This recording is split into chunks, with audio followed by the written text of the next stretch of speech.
Hello mga kapatid, tayo may magbabalik sa ating pamahagi ngayong oras na ito kasi alam natin na may ating dapat talagang alamin dito sa bagay na ito. So ano bang dapat nating alamin dito sa bagay na ito?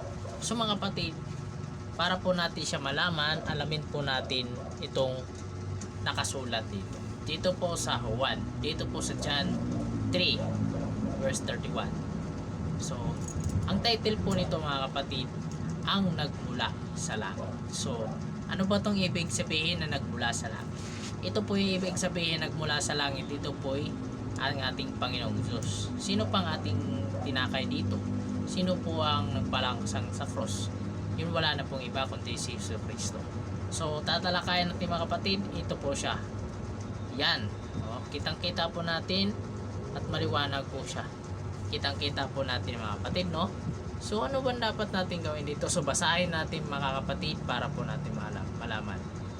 Sinabi pa ni Juan, si Kristo ay nagmula sa langit, kaya Di ba? Si Kristo, may nagsabi daw na si Kristo ay hindi nagmumula sa langit kasi tao lang siya eh, no? Tao lang siya ang pagtingin sa mga tao, pero galing po siya sa langit talaga. Pinanganak lang siya ni Maria dahil sa banal na espiritu, dahil po kay Miguel. Bumaba po si Miguel doon sa kay Maria para ipamahagi, ibalita ang magandang balita na si Maria ay magdadalang tao. Ito po yung si Kristo. Patuloy natin mga kapatid. kila siya sa lahat. Tayo naman ay tagalupa, at nagsasalita tungkol lang sa mga bagay dito sa lupa. Yon, tayo yung mga kapatid, yung mga nanungkulan sa Panginoon na nagbabahagi ng salita ng Diyos. No, yung katotohanan. Ngunit si Kristo na nagmula sa langit ay dakila sa lahat. Dakila si Kristo, ngunit si Kristo na nagmula sa langit ay dakila sa lahat. So, dakila talaga ang ating Panginoong Diyos, pero yung iba hindi sila maniwala na si Kristo'y ating Diyos. Siya ang ating tagapagligtas, no? So, pero yun masabi natin, si Kristo talaga ay ating tagapagligtas, wala pong iba. Pinapahayag niya ang nakita at narinig niya sa langit, ngunit ilan lang ang naniniwala sa kanyang pahayag. Yun, mga kapatid, maliwanag na ang sabi talaga doon, sabi doon na ngunit ilan lang ang naniniwala sa kanyang pahayag. So ilan lang kasi ang naniwala sa ating Panginoong Diyos sa kanyang pinahayag, dahil po lahat na may tao nakikita si Kristo, kilala si Kristo sa Israel, anak siya ni Jose at mga nakapintero, pero siya nga talaga ang Diyos, no? Ngunit ang naniniwala sa pahayag niya ay nagpapatunay na totoo ang mga sinasabi ng Diyos. Tama yung sinasabi.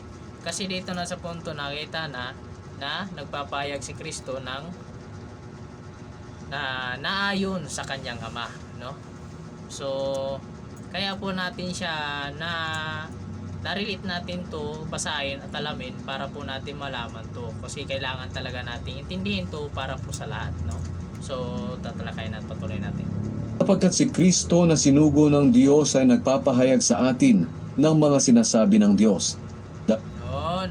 So ibig sabihin lang mga kapatid, sapagkat si Kristo na sinugo ng Diyos ay nagpapahayag sa atin ng mga sinasabi ng Diyos. So ibig sabihin talaga, si Kristo ay anak lang ng Diyos. Pero ang Diyos talaga ay isa. Pero sa ngayon, isa lang talaga ang Diyos. Pinagkakaloob na ng ating Panginoong Diyos kay Kristo ang kanyang tungkulin, na si Kristo na ang mamahala sa lahat ng gawain ng kanyang Ama.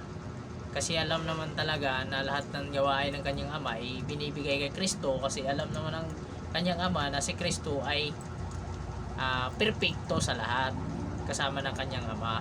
So mga kapatid, tuloy po natin to. Dahil lubos na ipinagkaloob sa kanya ang banal na espiritu. Yon, pinagkakaloob sa kanya ang banal na espiritu, mga kapatid, dahil lubos na ipinagkaloob sa kanya ang banal na espiritu. So ibig sabihin, sino nagbigay ng banal na espiritu? di kanyang kanyang ama na si Jesus, si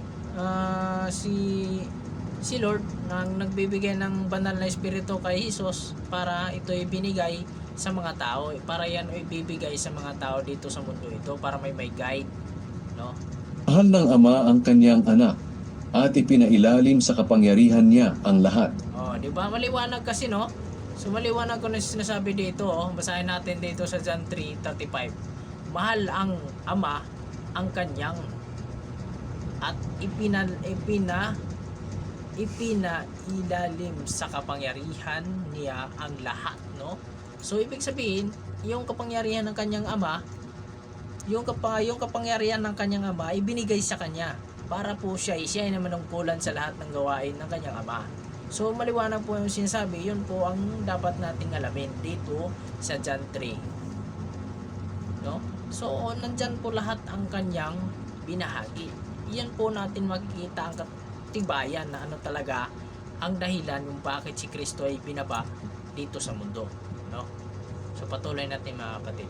Ang sumasampalataya sa anak ng Diyos ay may buhay na walang hanggan. Oh, maliwanag mga kapatid, no? Ang sumasampalataya sa anak ng Diyos ay may buhay na walang hanggan. So yun na nga, no? Ang ama niya, ang ama ni Jesucristo ay wala na. Si Kristo at ang kanyang ama ay iisa na. Nag-iisa na sila. Ibig sabihin, isang persona na sila, hindi na tatlo. Kasi si Kristo nang namahala dito eh. Si Kristo nang namahala dito sa tungkulin ng kanyang ama. So ibig sabihin, ang kanyang ama nasa paraiso ng kanyang ama.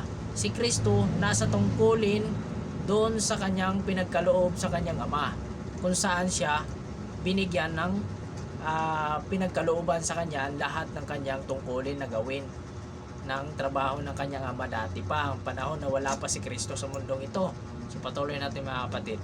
Ngunit ang hindi sumusunod sa kanya ay hindi magkakaroon ng buhay na walang hanggan, kundi mananatili sa kanya ang galit ng Diyos. Yon mga kapatid, maliwanag, no? Basahin natin. Ngunit ang hindi sumusunod sa kanya ay hindi magkakaroon ng buhay na walang hanggan, kundi mananatili sa kanya ang galit ng Diyos. So ibig sabihin talaga mga kapatid, pag ayaw mo talaga maniwala sa ating Panginoong Diyos, ang ibig sabihin lang po niyan ay paparusahan ka lang po ng hindi naman na aayon yung parusa ng kamatayan. Kasi pag buhay ka pa dito at hindi pa dumarating yung paglilitis ng Panginoon, binibigyan ka lang ng parusa ng Panginoon. Ano ba yung parusa ng Panginoon na binibigay? Yun po ang parusa ng paghihirap mo dito sa mundo. Hindi po yung paghihirap na kamatayan. Hindi po mga kapatid. Hindi po nagbibigay ang Panginoon. Alam nyo sa John 3:16? Sa John 3:16, basahin natin ang John 3:16. Para talagang makita ninyo na ang pagmamahal ng ating Diyos, no? So yan mga kapatid, no? So tatalakayan natin. Sapagkat ganito ang pag-ibig ng Diyos sa mga tao sa sanlibutan. Yon, di ba? Sapagkat ganito ang pag-ibig ng Diyos sa mga tao sa sanlibutan, no? Patuloy natin. Binigay niya ang kanyang bugtong na anak upang ang sino mang sumasampalataya sa kanya ay hindi mapahamak, Yon, maliwanag. hindi magkaroon ng buhay na walang hanggan. Di ba maliwanag mga kapatid? Pagkat hindi Maliwanag mga kapatid ang sinasabi dito, no? So, napakasimpleng bagay lang po mga kapatid na ang binibigay ng ating Panginoon ay ating lang po sumasampalataya lang po tayo sa kanyang anak para po tayo mabigyan ng buhay na walang hanggan.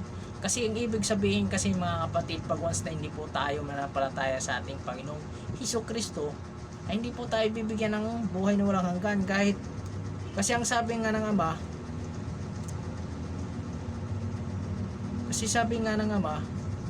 kung mananampalataya ka sa Kanya, bibigyan ka ng buhay na walang hanggan. Kasi ang Ama na nga nasabi na doon ka kay Kristo mananampalataya at tumingi ka ng kapatawaran sa iyo na gawang kasalanan. Kasi ang ibig sabihin doon ay siya lang ang magbibigay ng buhay ng walang kamatayan at walang kaparusahan, kundi bibigyan ka lang ng Panginoon ng buhay na walang hanggan. Maliwanag mga kapatid yung ating tinalakay, no?